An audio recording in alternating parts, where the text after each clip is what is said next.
How to sign into Fristrust online banking account.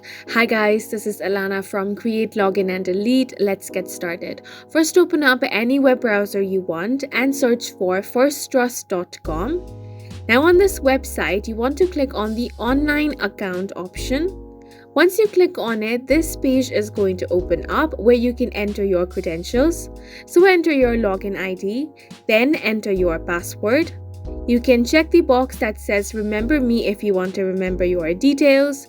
Now click on the login option. In case you have forgotten your password, you can click on the forgot your password option. Then enter your login ID and click in the submit button.